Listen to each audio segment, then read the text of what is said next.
might not remember every detail perfectly, but this is a story my close friend told me several times about her father. It's one of those accounts so disturbing that it lingers in your head, no matter how many years pass. Her dad, Mark, worked in logging for most of his life. Specifically, he was a feller buncher operator. For those who don't know, that's a massive piece of equipment designed to cut down trees and trim them to length. The work was brutal. Long, isolating hours in dense, rugged forest. He mostly worked in the backcountry of northern Idaho, where it could take hours just to drive out to the nearest paved road. The logging company paid by the amount of timber cut, not by the hour, so Mark often pushed himself to work grueling 14 to 18-hour days to hit deadlines. About half the time he was alone, but on certain contracts he'd work side by side with another operator named Ryan. They communicated with handheld radios, especially when assigned to opposite ends of the job site. One winter about 15 years ago, they were sent to a new site high in the Bitterroot Range. Just preparing the access road had taken the crew nearly a month. By the time the machines were moved in, Mark and Ryan were cutting in one of the most remote places imaginable. After a week of steady progress, strange things started happening. At first, it was faint chatter on their radios, garbled murmurs that didn't make sense. They assumed it was cross-channel interference, but when they tried switching frequencies, the voices followed them. Anyone who has used shortwave radios knows how odd that is. Over the next few days, the voices grew clearer. The words were fragmented, but the tone was unsettling. Sometimes it almost sounded casual, but the content was always off, like overhearing half a conversation that made your stomach turn. Worse, they began finding evidence that others had been there. Rusted cans, footprints in the mud, old fire pits, and eventually what looked like a hidden camp. One afternoon, Ryan radioed Mark to check something out. Just off the tree line, hidden behind brush, was a tent. Inside was a single sleeping bag and a duffel bag. What was inside chilled them both. Small pairs of children's underwear, coils of rope, duct tape, and crude sketches of children in disturbing scenarios. Even worse, there were apples and other food that still looked fresh, meaning whoever had been staying there hadn't left long ago. Ryan wanted to pack up and get out immediately. Mark, stubborn as ever, said they needed to finish the contract. They compromised by cutting back radio use and agreeing only to call each other in emergencies. That night in their camper, the radio hissed to life again. This time, they could make out actual sentences. Two men talking about gathering firewood and collecting water. Mark said hearing those voices and realizing they probably belonged to the men connected to the tent made his stomach drop. The next night, Mark lost his nerve and snapped. When the voices started again, he grabbed the radio and demanded, "Who are you? And what are you doing up here?" The line went dead. No reply. That silence was worse than the chatter. Ryan was furious that Mark had revealed their presence, and the two argued late into the night. A few hours later, Ryan woke Mark in a panic, whispering that someone was outside. At first, Mark only heard soft footsteps crunching over gravel. Then the sound of the camper's door handle jiggling. Their camper didn't have steps leading up to the door, so whoever it was had climbed up to reach it. The door creaked open slightly, but didn't swing wide. Then came scratching, slow, deliberate scraping along the outside panel. 4 excruciating minutes crawled by before Mark finally grabbed a flashlight and crept toward the door. Just as he reached for the handle, the door burst open. A man slashed at him with a knife, cutting across his face and knocking him backwards to the ground. Before Mark could recover, the attacker was on top of him, pressing the blade against his throat. A second man rushed out of the darkness, kicking him repeatedly in the head. Ryan, in desperation, leapt from the camper and tackled the man with the knife.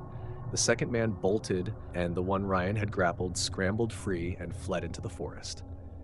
Bleeding and half-conscious, Mark was dragged into the truck. They sped down the mountain for nearly 2 hours before finding help. At the hospital, doctors told him the slash across his face had severely damaged his right eye. He would never see properly out of it again. They reported everything to the sheriff's department, but nothing came of it. 2 weeks later, as the rest of the crew finished cutting the contract, one of their coworkers was found dead, bound, gagged, and dumped in a drainage ditch. No suspects were ever caught. To this day, Mark struggles with nightmares and PTSD. His cloudy, damaged eye is a constant reminder of that night. I haven't spoken to my friend or her father in years, but I'll never forget the story. And it's why I'll never again step deep into the woods without thinking about who or what might be out there.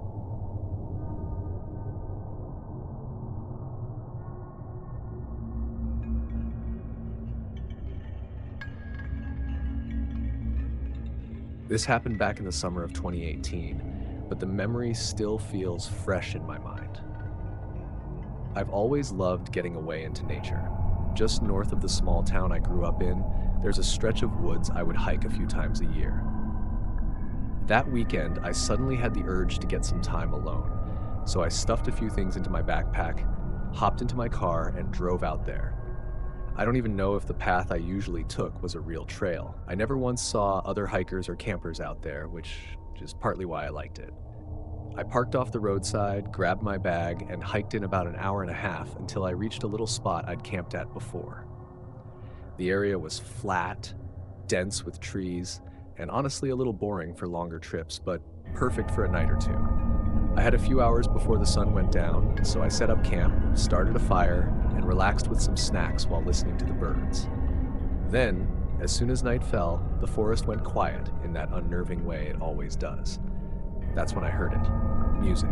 Distant, but clear. Something classical, like it was playing from an old record or radio.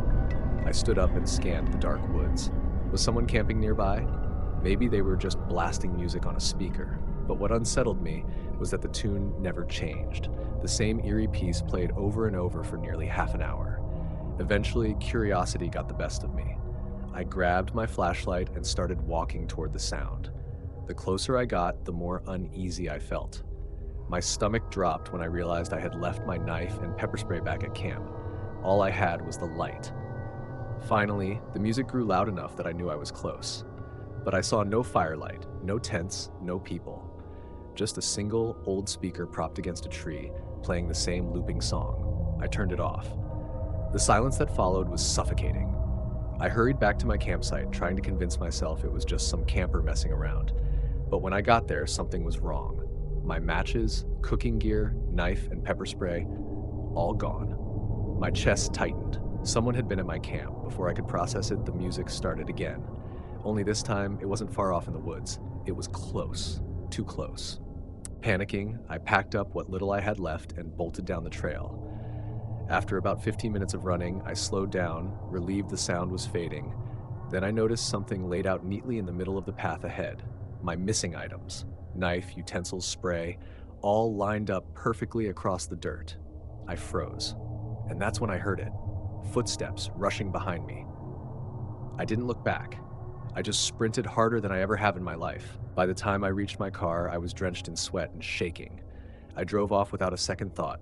To this day, I don't know who or what was out there. But the way they toyed with me makes me think it wasn't just a random encounter. It felt like someone was watching. Someone who wanted me to know they were in control. I never went back to those woods again.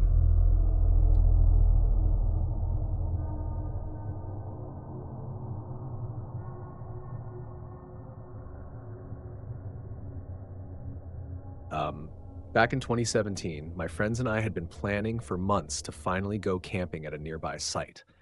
We picked a weekend at Angeles National Forest in California, since it lined up perfectly with all our schedules. Just a few days before the trip, though, we found out a big El Nino-style rainstorm was expected to roll in. But being stubborn, we didn't let that stop us. We packed up our cars and made the hour-long drive to the campground. The place was family-friendly, with close to 80 campsites arranged in a big loop around a clearing. We chose a spot tucked beneath a cluster of tall oaks, hoping the branches would help shield us from the rain. Another perk, the restrooms were just about 20 yards away. We quickly set up camp before the skies opened up. To fight off the storm, I brought a massive 25 by 25 foot tarp and strung it over our two tents so it covered the ground and roof.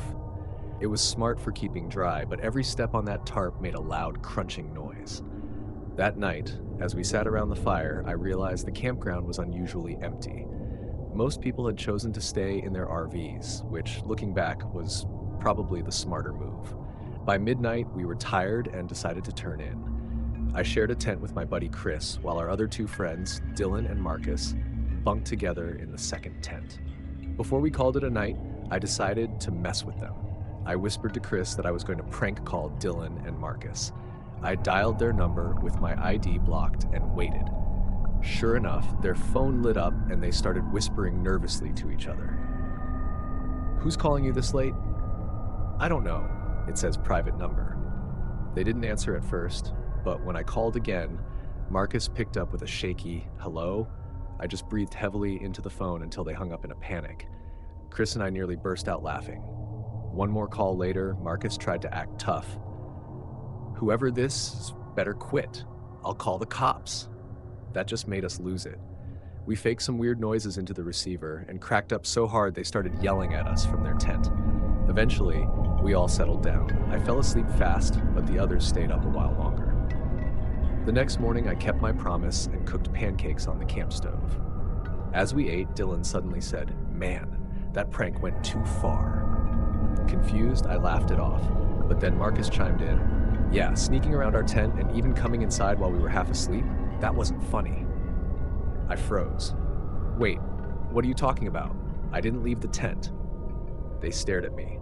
Then Chris, who had shared my tent, spoke up, "That wasn't us either. I thought you two were the ones walking around." That's when they told us what really happened. About an hour after I'd passed out, they heard footsteps crunching the tarp outside.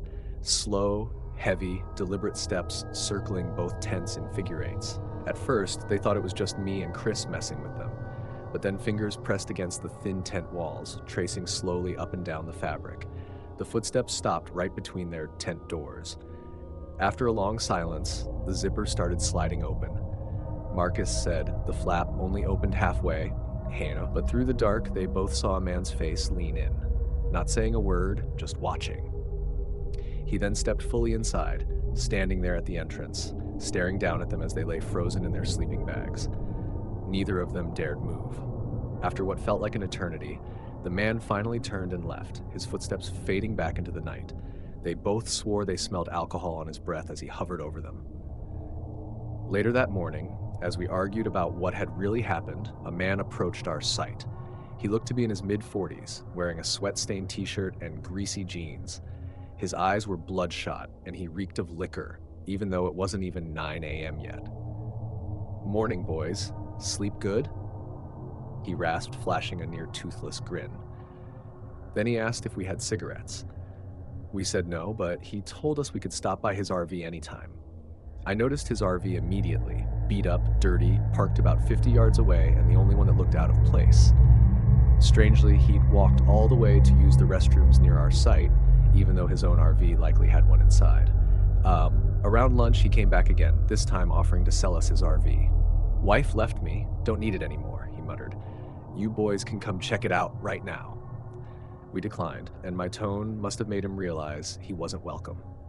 He left later that afternoon, but the whole time he was packing up, I caught him glancing back at us over and over. To this day, I'm convinced he was the one who unzipped their tent that night.